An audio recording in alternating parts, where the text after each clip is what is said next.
fairies, nymphs, and oh my, what is that? Yeah, whatever.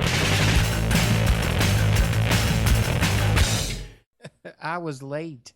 That's what she said. Uh-oh. Yeah, whatever.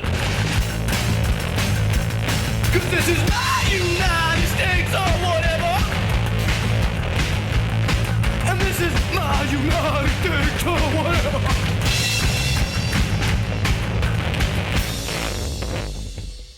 You didn't just like relive a nightmare or something, did you? No, not at all. But I do like how you added in the uh-oh. Like, that just sold it. I had to Oh, hold no. myself from laughing. Roll, Raggy. Like, wait a minute. This isn't good. So how you been this past week? Oh, good, man. Did some yard work before I got on the That's show. great. What? That's great. I didn't Yeah, hear just- about that. Tell me. You didn't. No. We totally didn't talk about this before we hit record. Yeah, it's funny though. Sometimes it's like we have some beer left over in the fridge from basically when we got married. We had a bunch of leftover liquor, and then we had a Oh, party yeah. come over, or friends come over and like, hey, let's Party drink beer. Justin's. Do your friends call you Justin or Slasher? They call me Justin. Okay. I prefer Slasher, not Stirred. No. So we had people come over to try to drink it, and then of course not many people even drink that, and so we still have a ton of it in here. And I got done doing some yard work, and it's so true. Like a nice cold beer after yard work is just there's just something magical about it. It's just so. Other than that, though, things are good. How are you, sir? I'm busy, man. I've been really, really like rushed in the past week or so, and this is like the friggin' podcast is kind of keeping me like kind of grounded. I feel it's kind of crazy.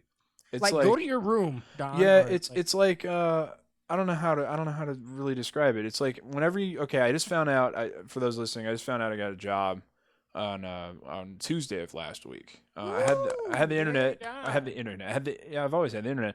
I had the interview on Monday, and the job is across the country. So like I am moving to El Paso, Texas, which is I'm in Atlanta, Georgia right now. So you driving or flying? I'm driving. It's 1,400 miles. I have to drive 2 days. So how long? I'm driving because I need my car, so if I didn't need my car, if I could just afford to... You don't need your car. That's true. I might not. I'm only living 2 miles from work. But if I didn't need my car, then yeah, sure, I'd fly, but... Is this like a definite like long-term job? Like it's not like just a year? No, I mean, yeah, it's definitely like for more than a year. I know that much. It's but forever. we'll see. They want it to be forever.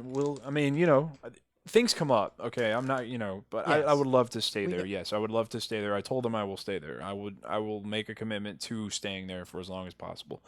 I got it. Hold on. Stop. Okay.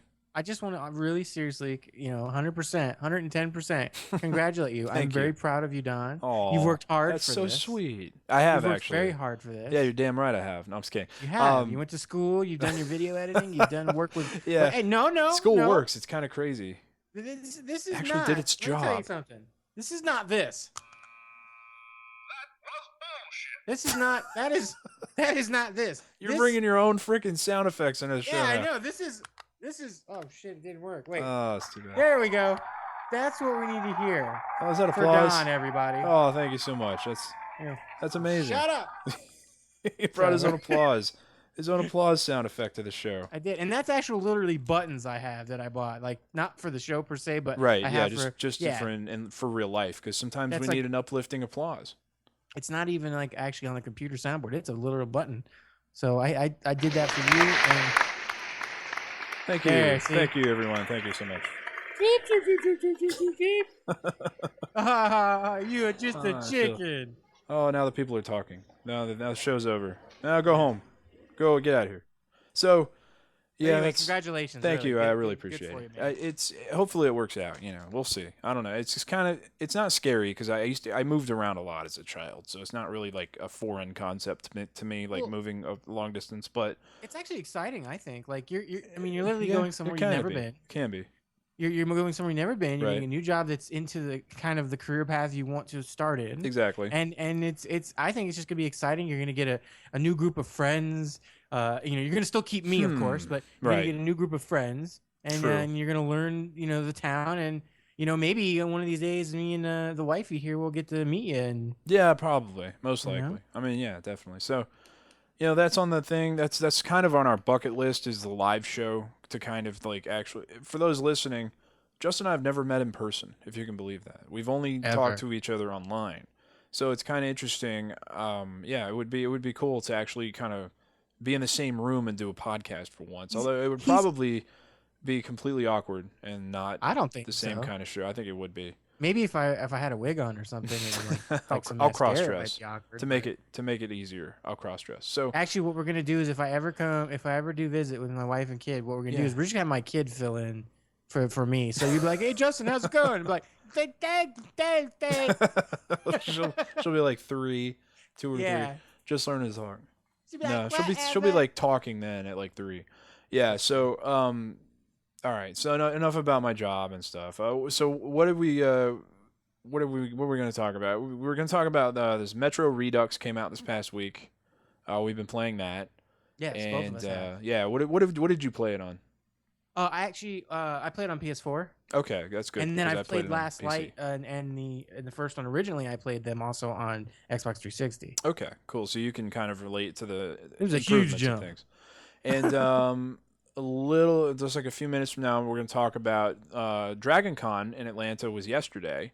And for those of you who saw my video of Monsterama a month ago, we went and we shot some video at Dragon Con yesterday. And I'm going to put together a similar video. It'll probably be a lot shorter because we didn't get any celebrity interviews, and I'll get into that in a little bit. But so first up, Metro Redux. You played the old gen and current gen versions. What are your Yes. impressions? Seriously, I would say, here's what I want to say. I mean, it's hard for me to say, but I'm going to say it. It's fantastic. And okay, from what I've been told from various people I've talked to is that they like the idea of Metro, but on the console version, it was very hard to get into due to frame rates and bugs and other Hmm. just issues. And I can understand. I played through the whole thing, and yeah, it was rough. But it was such an atmospheric game. I loved it. But jumping into this one with the redo and the Redux, as they call it. It's 60 frames per second. Everything's been improved upon, and it just makes the experience that much better. And I've actually heard of people actually now being able to go play it, and they're like, "This is amazing." I think it's like for $50 for 2 games remastered. Yeah, Even though Last Light's not as remastered, Last Light was just kind of has its frame rate upped and maybe a couple things tweaked here and there. But I just think it's a great package. And if you like atmospheric horror games, I'd highly recommend it. I actually got my copy from Deep Silver for review, so I haven't done my review yet. I'm going to be working on that probably in the next okay. couple days. But I mean, it's just if you haven't played it, it's kind of like a no brainer. You gotta play it, and if you like the series enough, it's a great collection for a good price. I agree with the sentiment that it's a great collection for a good price. Especially $50. I guess some people were expecting a little bit more of a discount than whatever they gave. It was like 50% off per game or something if you pre-ordered on PC if you already own the games on Steam. Oh, Um, well, I'm elitist and I need it to the cheapest I can Well, that's get the it thing at, is, or I hate it. they're games that are worth the money. First of all, I think because 4A goes through a lot of stuff to be able to put these games out. They really Yeah. have it tough over there in Ukraine. That's where they're based, and Ukraine's kind of being invaded by Russia Well, they right now. moved.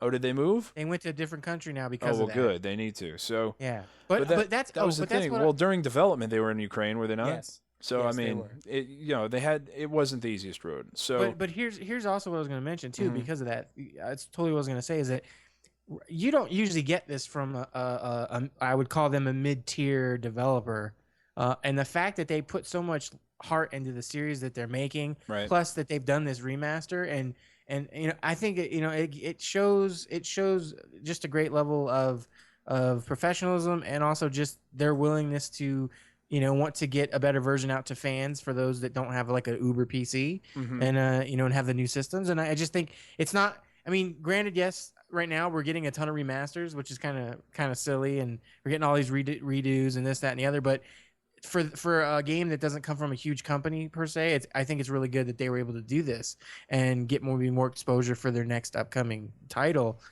Because they're I swear they're right up there almost with top tier for me, even though they have a little bit of jank in their games. Like they got a lot of heart, and it Man, shows.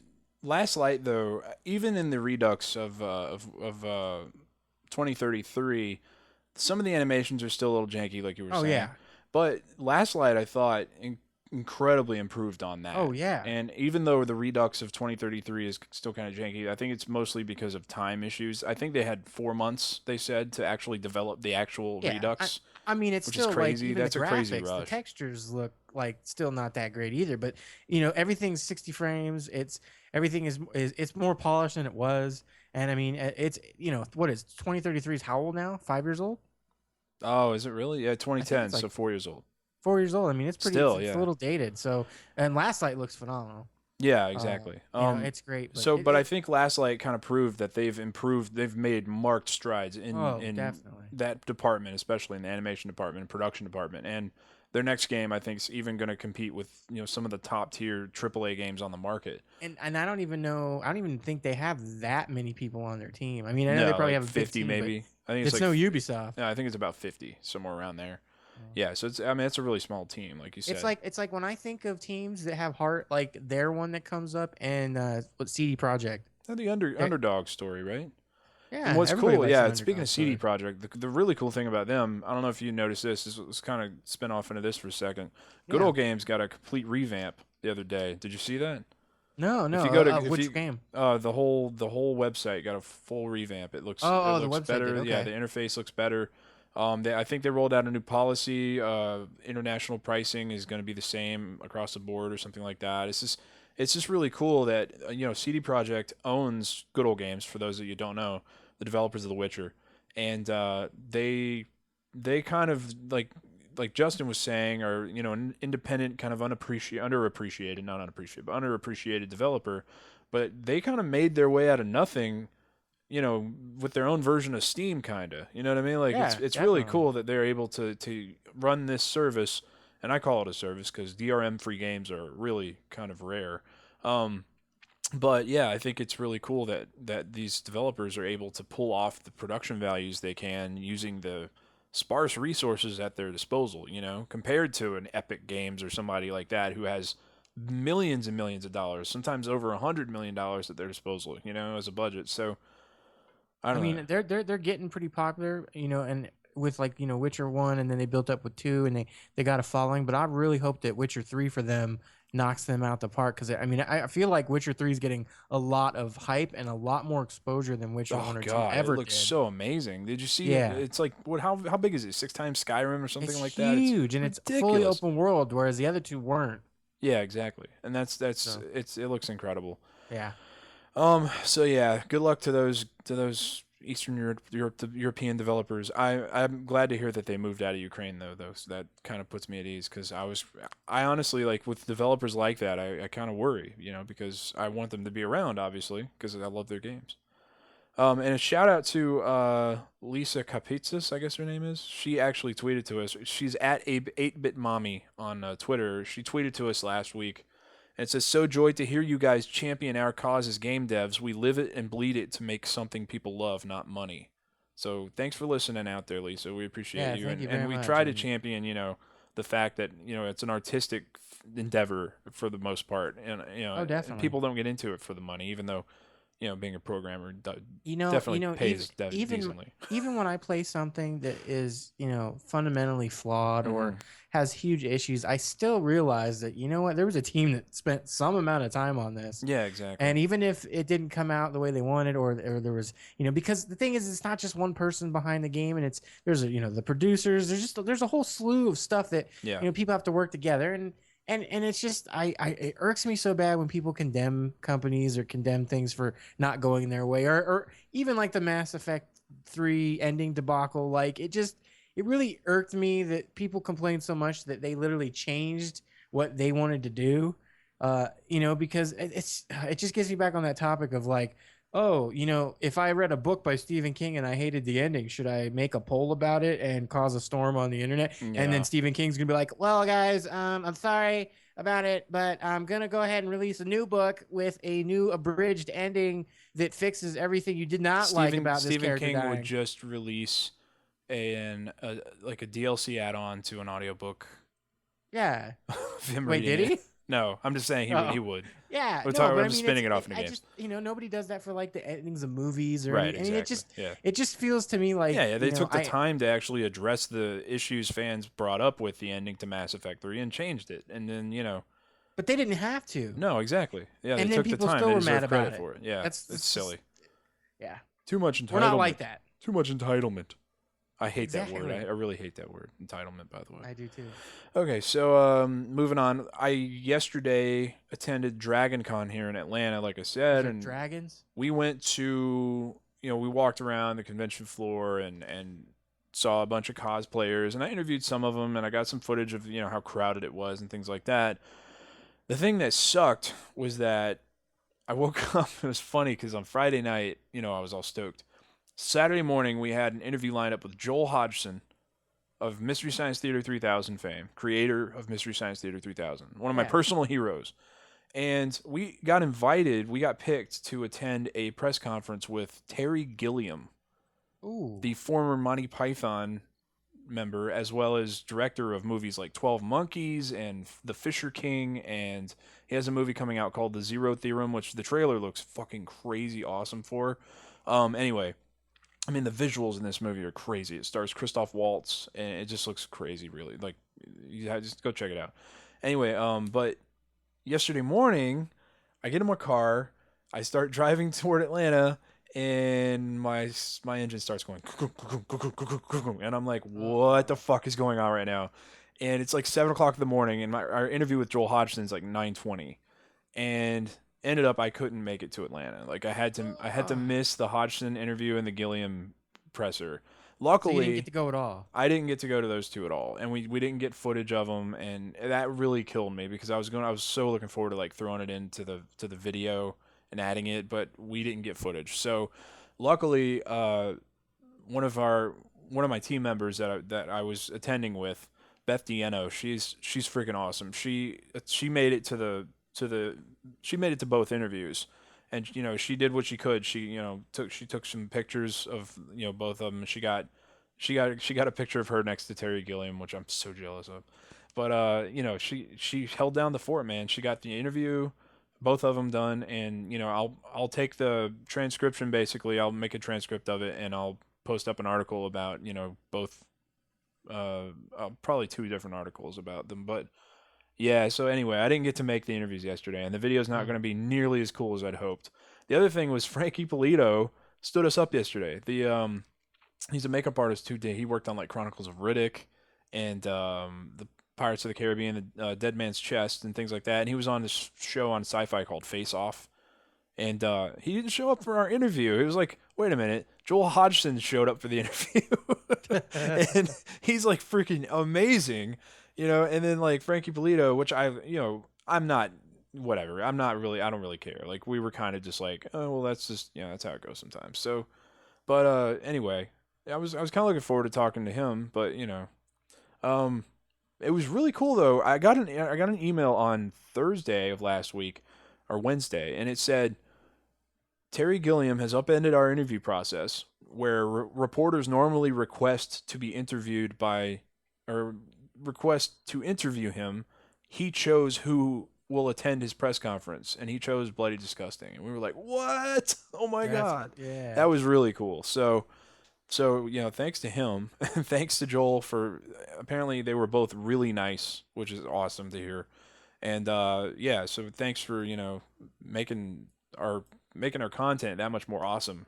For showing up, and well, just showing up. That's nice. So anyway, that was Dragon Con for me though. We talked to a bunch of cosplayers. So Some of them are you didn't really get there good. at all, or you guys No, I got did. there I late? did. I got there late at like 1 o'clock in the afternoon, but we had to have one of the guys that I was with had to come pick me up, and I'm like 40 minutes from Atlanta. It was a nightmare. See, I kept thinking like plot twist. There was no car. Yeah, but so my car's in the shop right now, and I'm waiting on to hear back from the mechanic, but he wasn't there today, and then tomorrow's Labor Day, so I probably won't get it till Tuesday, so it's just kind of a mess. But Anyway, it needs to make that 1,400-mile trip next weekend. Yeah. It's a long way, man. Otherwise, you're getting a U-Haul. Yeah, no, no, no, no. I already threw that out the window. I'm not moving any of my furniture. I'm actually taking it to my parents, and I'm leaving it here, and I'm only putting what I can fit in my car and taking that with me. The Oh, that's a good. U-Haul, That's good. U-Haul is crazy expensive to drive that far, and then not only that, you have to add on the gas, and it's like 12 miles a gallon per truck. Yeah, good luck. Anyway, so earlier tonight, um, I for the most part, and then Justin kind of came in halfway through it, but we actually got to speak with this really amazingly talented, really lovely too. She's really cool to talk to. Her name is she's a filmmaker slash director, whatever, pretty much everything. And she makes her own stuff and directs herself and does all kinds of stuff. Her name is Jennifer Nicole Stang, and you can find her on Twitter. I think it's at La Yenny is her name, and I might be pronouncing that wrong. I Yeah, you might apologize, be Jennifer, if you hear this. Sorry. But if you go onto Twitter, it's at La Yenny, I think is her name, and that's kind of her surname she goes by for her music compositions as an artist, as like a musical artist. And anyway, she has songs on iTunes you can check out. She's pretty much everything herself with her brother. She shoots everything on I think she said Red Dragon camera, which is cool. It looks really crazy good. I mean, all of her stuff just looks really outstanding. Anyway, so she stopped by a little earlier tonight to chat about her project that she had on. It's on YouTube and on her website, which I'll mention in the interview, which is kind of redundant. But anyway, it's called the Dream Series, and she also directs music videos and does other things. So here's that interview from earlier tonight. Hey guys, I'm sitting here with Jennifer Nicole Stang, writer, creator, director, and also star and everything else of the Dream Series, which you can find on YouTube and on her website. So, what exactly inspired you to come up with the Dream Series? Well, the Dream series, I wanted to do a short piece that was that I could shoot. I had just bought a new camera and I wanted to shoot something kind of short and that was kind of that had a low budget. And I thought it'd be interesting to talk about, one person's perspective in a dream. And basically, I didn't really think when I was writing it, the first episode, it was kind of stream of consciousness. And I think, we sent that one in to various festivals and kind of did the festival circuit for a bit. Mm-hmm. And as that was happening, I was thinking, oh, it'd be interesting to do a few more. And I thought, oh, yeah, let's do another one in a different situation with a different kind of theme or a message or feeling behind it. So I just kind of, it just kind of started flowing. And actually, we just shot the 5th episode on Friday. So that was really fun because we used a green screen and we're stepping it up a little bit. And we worked with some great people. We had an amazing makeup artist. It was just a blast. So yeah, it's just kind of a fun platform to try things out visually and explore kind of different ideas. So yeah. It's really interesting. You do all the cinematography, or do you have help with that? I thought I read. Is it your brother that helps you out with that? Yeah, he does. Yeah, we kind of share that job between us, and yeah, we've been trying to just kind of whenever the feeling takes us, go out. I think we were testing lenses on the Gypsy on the 4th episode, and he and I just went out and we shot in different places, and I put it together afterwards. I kind of had an idea to begin with, but sometimes, yeah, sometimes it starts with a story, and then other times I just kind of let the editing happen, let the visuals happen first, and then write something afterwards. So it's been a fun experience. Also, it's been easy as well, organizing everything. He and I kind of working together, and then on the 5th episode, we had a bigger crew, so that was a lot of fun to kind of change it up and have something a little bit more prepared. That's really cool. Every episode seems to be getting a little more intricate, the way that everything's kind of produced. Like you said, you're stepping it up. um, I try every time. I mean, also I started as a performer first, mhm. so I got into the technical side of filmmaking only when I started my production company in 2011. So I kind of jumped on board. I didn't know a thing about, the camera at all, and everything was overwhelming for about a year. And I learned myself and through actually mentors, through I have a red dragon right now, and so through the red community, I learned a lot. Through their blog, it's been really great, and so I've kind of been learning along the way as well and trying different things. So I think it's just been kind of a great opportunity to me, for me to kind of jump in there and just learn a lot of stuff. So hopefully, I can improve each time. Yeah, that's one of the most fun things of doing things on your own is actually learning and finding out a little bit more every time out. Hmm. And then the more you learn, the better it looks, and you can actually see if you can, because you have a record, you can go back to your work from the early days and then compare it to Yeah, your most recent stuff, and it's almost mind-blowing sometimes how much better you become over the years. That's absolutely. that's something I've found anyway. And I'm not talking about found with your work, but that's something I found with my own work. Oh, I've noticed with mine too, Okay, well, for sure. I still think the lake was amazingly well shot. It looks amazingly beautiful. It really does. Thank Um, you. oh, you're welcome. But the every single new episode looks even better than before. And the other thing that really impressed me with not just the film series but everything else you do is the you do composing. You do the music as well. Yeah, I actually started out as a singer-songwriter, Okay. back on the East Coast, and I did that for a number of years. So I kind of felt at the time it was just not enough.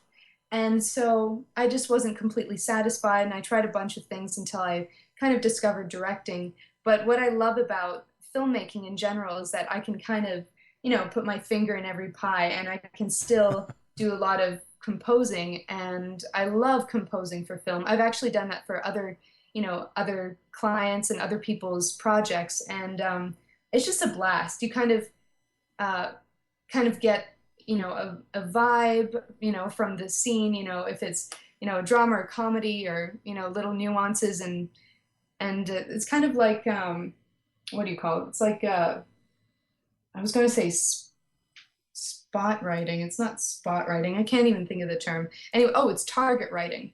So with target writing, I find it actually easier than just kind of writing something just from the top of your head. Hmm. So, but in any case, it's really fun for me to kind of keep that muscle working. So I really enjoy it. Yeah, the soundtrack of each episode is it not available on iTunes? Actually, you know what? It's almost September, so I'm going to say it, but we are officially announcing that it is on iTunes tomorrow. Oh, is it really? So, There you yeah, go. it's actually on there right now. Awesome. Yeah, Yeah. I thought I saw it on there. I didn't know if it was already like released Yeah. officially or not, but I looked because I was honestly looking for the music to download because I really like the soundtrack to pretty much everything that you've done so far. And that's one of the things seriously that jumped out at me was the music's especially like ethereal. It's just really awesome sound of stuff. Um, and you can sing too, which is crazy. I don't know how are you so talented. It's ridiculous. Um, seriously, you do like every aspect of production. You said you do acting too, right? You've done theater. Yes, I love acting, and that's kind of what led me to filmmaking. Um, uh, my brother and I and a friend of ours, we were trying to get into the union as actors, Hmm. and so we put a little film together. We wrote it in 5 minutes. It wasn't very good, but we shot it. We did it anyway, and it's actually pretty hilarious to watch now. It went from 17 minutes down to 7. We had to edit a lot of it out, but it was a riot. But yeah, so we were doing that to get into the union, and it was the last day of shooting, and I was I started taking control of the camera, even though a friend of ours was kind of technically, you know, the DP. And so I was like, oh, we really need this shot. It's so important. And so I was just kind of taking it very seriously. Right. And I just realized I like being behind the camera, I think more. Hmm. Well, not necessarily more. I think it was just new for me, and I think that was just really exciting. And then I still act. That's a lot of fun when I get to do that still. It's a blast, but really my passion is filmmaking and directing. So but I I still love I acting. love doing in front of camera stuff, but I found that being behind the camera is cool because you get control of a lot more. And the Mhm. other thing is, as someone that loves to edit personally, shooting it is basically like editing in your mind, first of all, right? Because you have to see what you're going to be editing later, and then you have That's to, exactly right. yeah, you have to shoot everything with the editing process in mind. So you basically have to, I don't know, you have to kind of put everything in together mentally throughout the entire project, and that's something I Exactly. like to do.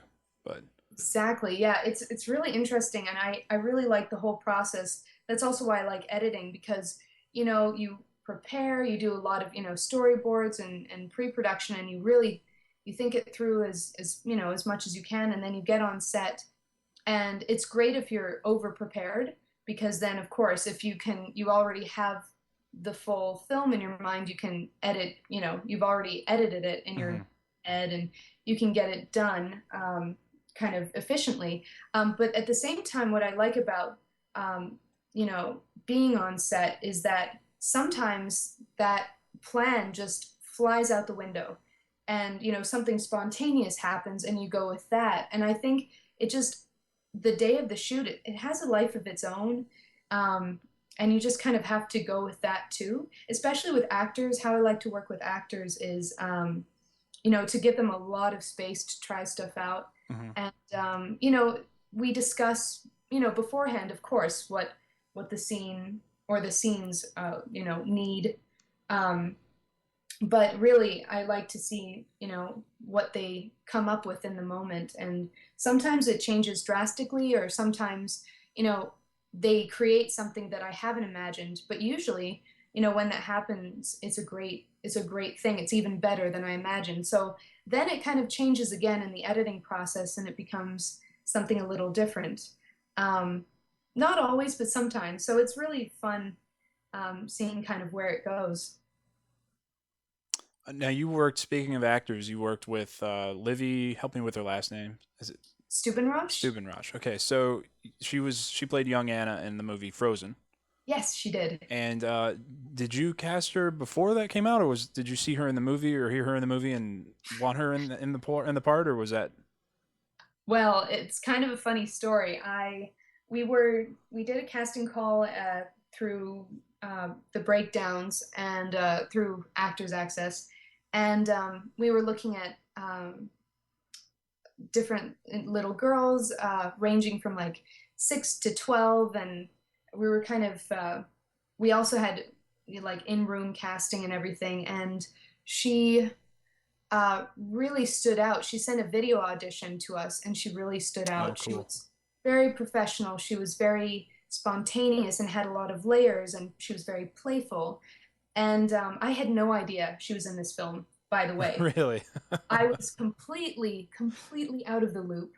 I didn't know what Frozen was. I didn't know Disney, had produced this film. I had no idea, and I saw that on her resume. I did read it, and I thought, okay, that's nice. And I remember she she came on set because she and her grandmother, who manages her, they came all the way from Ohio for Oh, pilot season. So what was so cool is that we were shooting just when they arrived. We planned to shoot then, so we were, able to have her for the project, which was wonderful. But she told me on set, she said, "Oh yeah, I was the voice of young Anna in Frozen." I was like, "That's great." I had no clue what it was. And then, I heard a bit more about it. I heard Disney. I heard, it was like the biggest. They, in the box office, it was like number one yeah, that it did year. all right. Yeah, it did fine. And so yeah, and then I finally saw it, but that's terrible. I was so out of the loop. So really, I picked her because of her talent, and which is pretty cool. So Yeah, because it's a nice lot, that it kind of yeah, coincides with the whole thing. Yeah. yeah. So she was just very special, and she really popped out, and yeah. So yeah, she was a delight. She was really fun to have on set. She was really sweet. Yeah, she seems really sweet in her interview that you did with her. Um, Yeah. so what prompted you to want to make films in another language other than English? I don't know how else to say it. A foreign language Absolutely. film. Well, the first one came out in Spanish just because it came out that way. And then, of course, I wanted to do one in English. And then I thought, you know what? The whole point of this series is to make it as universal as possible. You know, it could be, you know, someone having a dream, you know, in any country, anywhere. And I Mhm. thought that, you know, might as well keep it as, yeah, just as universal as possible. And you know, I do it in Italian, but my Italian is awful, so I'll have to work on that first. But that would be cool. You should do one like Charlie Brown's teacher. Oh yeah, Wah I wah didn't wah really wah think. wah wah wah wah wah. Oh Just yeah, nothing but the whole time. Yeah, that's all it should sound like. That would be fun. that would Um, be fun. so how many languages do you speak? I speak about two and a few more to make up three. Um, She's making fun of me earlier. We actually had to restart the interview, and I asked. I thought I heard three because I thought I heard Spanish, English, and French. yeah. Uh huh. So I definitely speak English and Spanish, and my French is it's pretty good. I understand most everything, but it's really rusty because I haven't spoken for such a long time, Oh, okay. and my mom is Dutch, so I grew up hearing that, but she didn't really teach that to my brother and I. So we have it. We can actually use the accent when we speak. We're actually trying to learn right now, but um, but I do understand here and there, and so, and then my Italian is just like pretty bad as well, but I can get by with a few words. So, so just put all those in a bag together and We have three make some languages. more, maybe. Yeah. So two plus infinity is three. So, um, No. um, so where did you grow up exactly? Or was it I many was, different places? yeah, I was born in Argentina, and then I grew up in England, all over Canada, well, all over Ontario, Philadelphia, spent some time in New York, lived in Spain for a couple years, moved back to the UK, and then I moved to Los Angeles. So I've been here 5 years now. So I was kind of all over the place because of my dad's job at the time, and then I continued to move, and then I came to LA for work. So yeah, How's LA been treating you so far? you know, LA is a strange place. Honestly, it takes a while to get used to. I think socially, um, people are in their own bubble, Hmm. and it's kind of it takes a while. It definitely takes a while to get used to and to find the right people to spend time with. But you know, I've been really lucky. I've worked on great projects with great people, and so I haven't really, you know, spend a lot of time with. You know, people say that a lot of people who live in LA are superficial, and I'm sure that's true. But I've just been lucky with meeting the right people so far, and you know, nice, kind, down to earth people. So who I love to work with as well, which is great. Yeah, that's always nice. It's Yeah. always nice to enjoy going to work instead of hating it every single day, which Yeah. I know that's the majority of the population, unfortunately, right? That's Yeah. so you're kind of living the American dream. Like you're just getting to do what you love. That's what's really important, right? Yeah, and I think it's, you know, seeing things in the most positive way you can. You know, if there's a difficult situation or, you know, instead of complaining and, you know, blaming other people for, you know, the things you don't like. And believe me, I've complained a lot about the city with my European upbringing. But, you know, the less you do of that and the more you focus on what you can do and what you can give in the city, the better you feel. I think that's everywhere, you know. So Yeah, that's a pretty universal thing, I'd guess. yeah, Yeah, just make the most of it, right? Because you can't really do anything about a lot of it. exactly. You know, and there are a lot of people in LA that take advantage of others, you know, in this industry or I'm sure other industries as well, but in particular, there are so many stories. And you just try to stay away from the people that are either trying to get something out of you or, Hmm. you know, being sneaky or, you know, or just, you know, not genuine. Oh, it can be really hard though, because some people are so good at being deceitful. Yeah, I think I think you can definitely get a feeling though, even if it's not clear. Not always, but you can definitely get a feeling. And really, the proof is in the pudding. If you decide to work with someone, and they work really hard and they're pleasant to work with, then great. And sometimes you have to try different. You have to see how it goes. Sometimes Hmm. you don't know, but I've been pretty lucky so far. So So, in addition to the Dream series, you've also directed music videos, correct? yes, How I is love that? directing videos. Great. I've directed uh, several music videos. One just came out for a band in San Francisco, Cool. based out of San Francisco, called Way Jose. And they are a very eclectic group. And so it was a real challenge to do their music video because it was had so many layers to it. So that was a blast. And I just went around with my camera and just kind of tried different things. So that was a blast. And then I did a music video for my brother's band called the Royal Jacks, and that was a lot of fun. We had quite a few actors in that. A lot of people came just to help out, for free, and Hmm. a lot of friends that we knew, and everyone was just so giving, and that was a lot of fun. And went to various festivals, which was very very nice. And then I did a music video for myself. I kind of thought of because I have a lot of expensive ideas, so I was trying to keep them simple. So I did one for myself that was, on the beach, and that was a lot of fun too.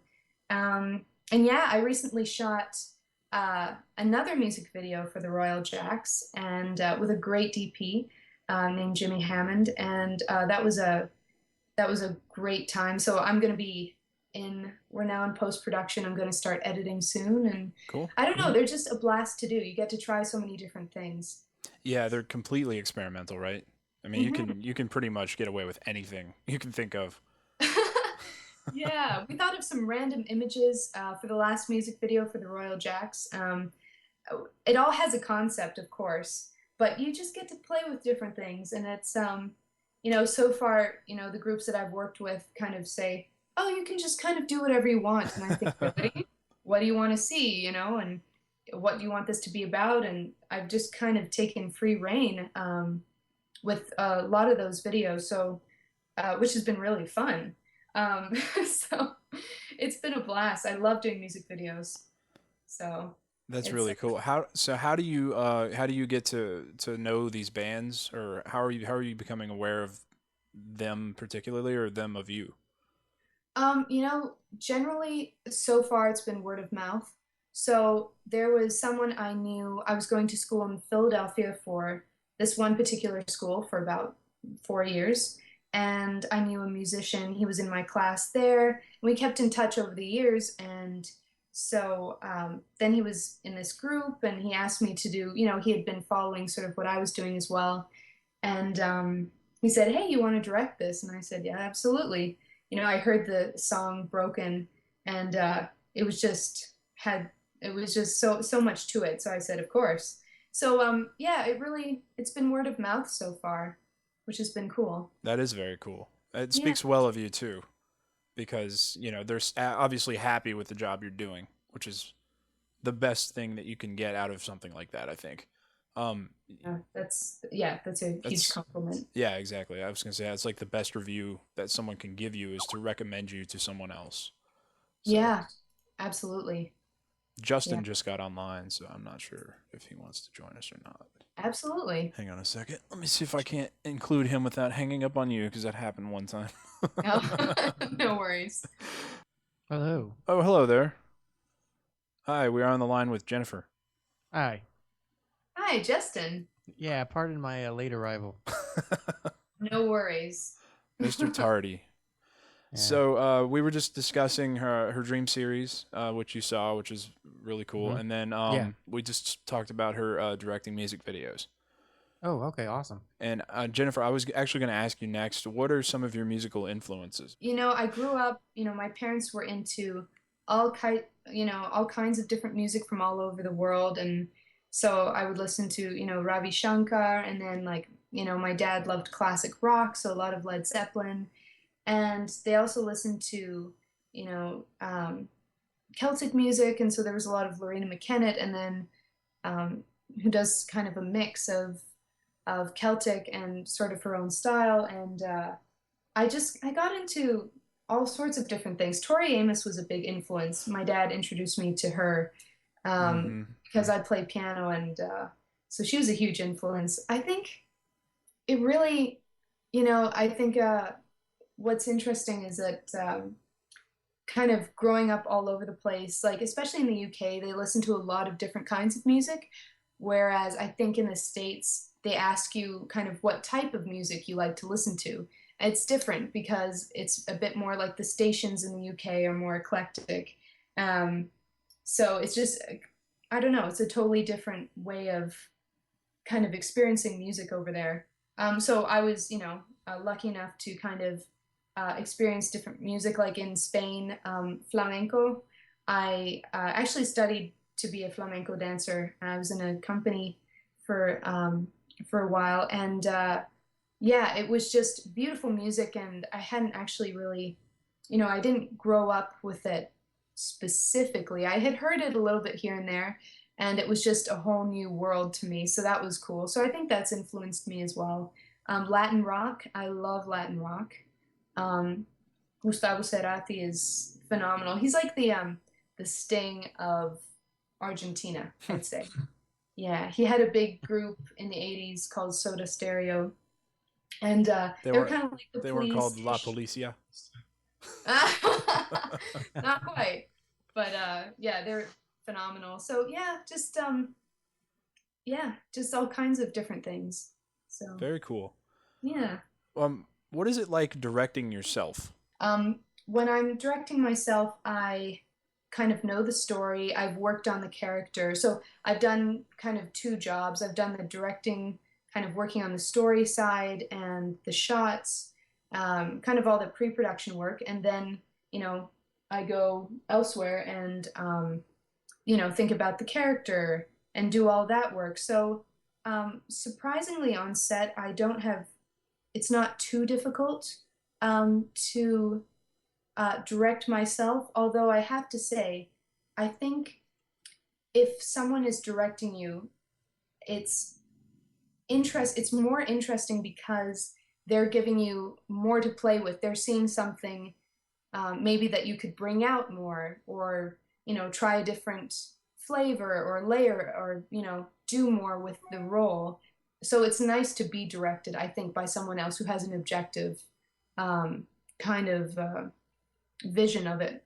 But it is fun because we do move quickly. So I'm like, okay, we have that shot. Next, I'll do this part. So it's kind of fun to jump in, and but I do like kind of what is interesting as an actor, because you are, you know, you are vulnerable and you're experiencing all kinds of different things. It is nice to be taken care of by a director, and to be kind of, you don't have to necessarily be guided through all the time, but it's nice to be kind of, yeah, I like that kind of dynamic. So it really depends.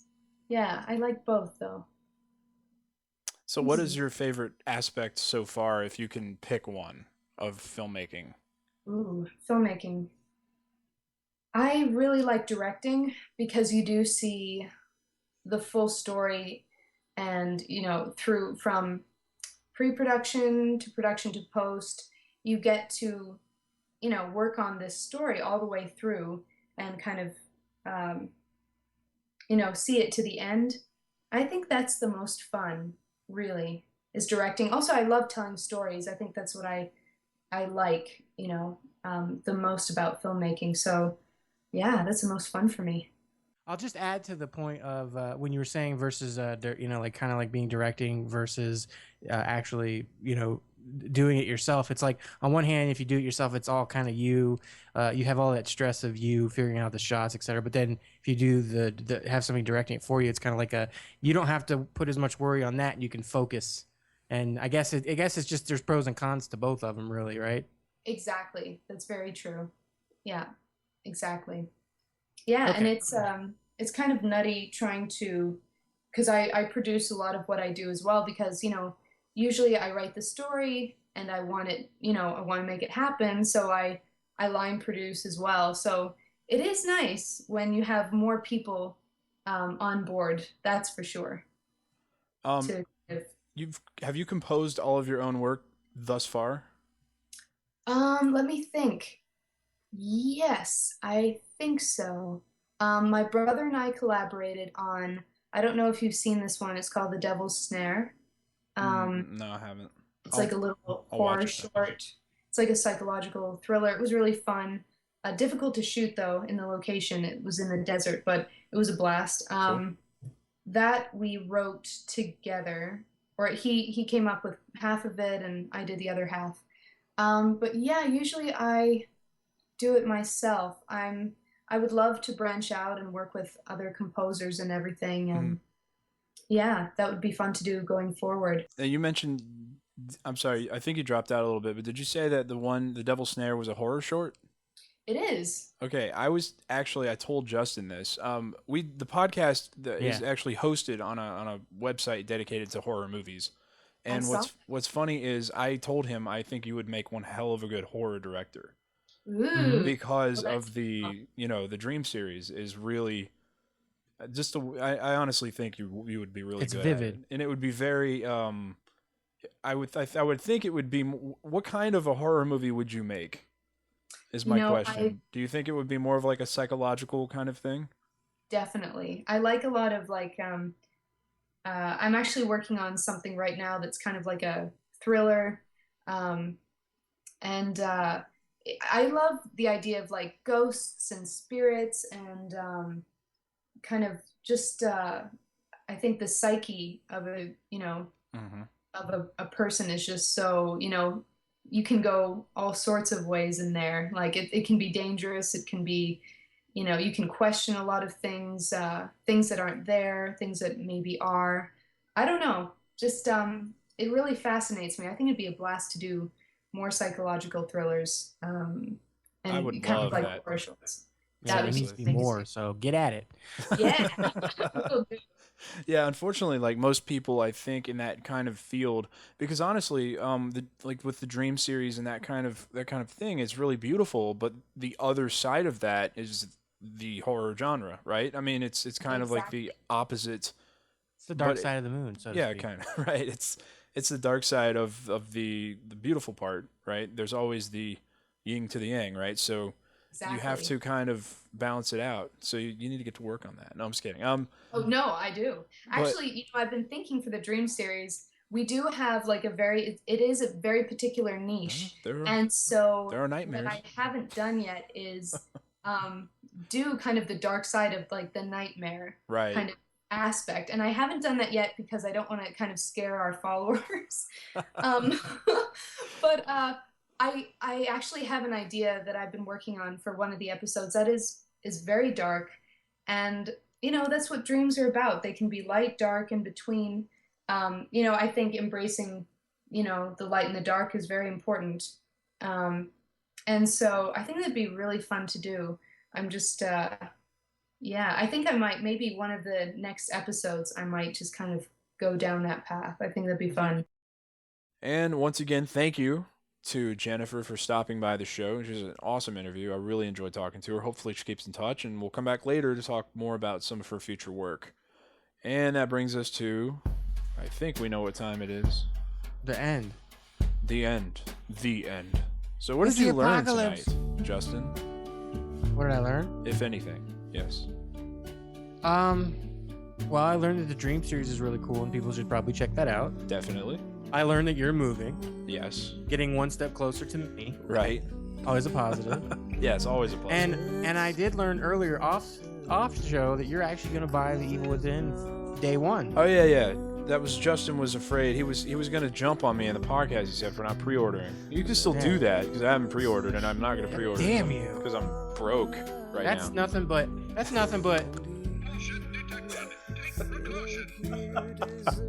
right. That's Where a bunch of did you bullshit. get that? That's the. Anyway, it's not bullshit though. I'll probably end up buying it.